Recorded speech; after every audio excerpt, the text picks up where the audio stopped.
People who work the night shift often have supernatural encounters. Now, there was a story that came out of Arizona. There's this man named Edward. Edward said he got a job right outside of the Navajo reservation at this small gas station.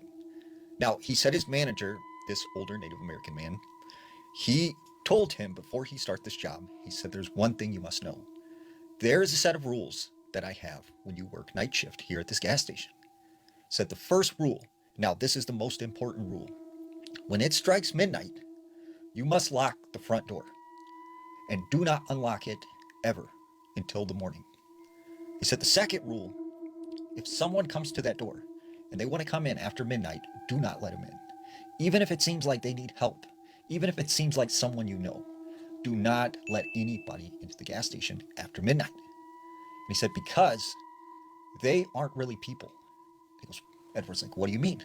And he said, I can't talk about it, but just make sure you do not let them in. And he said, the third rule is you must keep the lights on all night long. Don't ever let the lights go out. And if the power goes out, you are to turn this lantern on and some of these flashlights, but do not let it get dark in here. And he said, the fourth rule, you must never answer the phone after midnight. He said, even if it continuously rings like someone important is trying to get a hold of you, do not pick up that phone. So Edward was like, okay, at the time he just kind of thought it was ridiculous, but he's like, all right, I'll do it. So he works at this gas station for several months and he listens to what this man tells him. And he locks the door at night and he keeps the lights on and he doesn't let anyone in. Well, this one night, there was a really bad monsoon and it was raining and there was lightning and thunder. And it struck midnight on the clock. So he locked the door. At 12:01, he hears a knock at the door. And when he goes to the front door and he looks out the glass, he sees this woman. She is completely soaked. She's muddy. Her eyes look very wide. She looks in distress and like something is wrong. And she goes, please, please let me in. You have to let me in. And she's, crying and screaming, banging on this window. And he's like, look, I'm sorry, we're closed. Like, I cannot let you in. And she goes, no, please, you don't understand. You have to let me in. And she, banging harder and harder. And he's like, I told you we're closed. Go away. He said, that's when this woman, at the time, you could see her from this light that was outside. It was shining on her. But when she stepped outside of this light, so that's when he noticed her face started to change.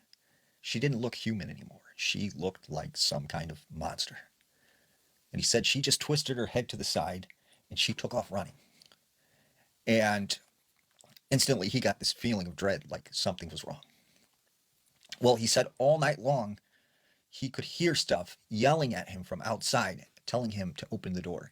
Some of these voices sounded like his family members, friends. And he said all night long, something was harassing him. Well, that freaked him out, but he really needed this job. So he was there for a couple more months. And then he said one night, the worst thing happened. They had a blackout and the power was completely gone. And he said it was completely dark in this gas station.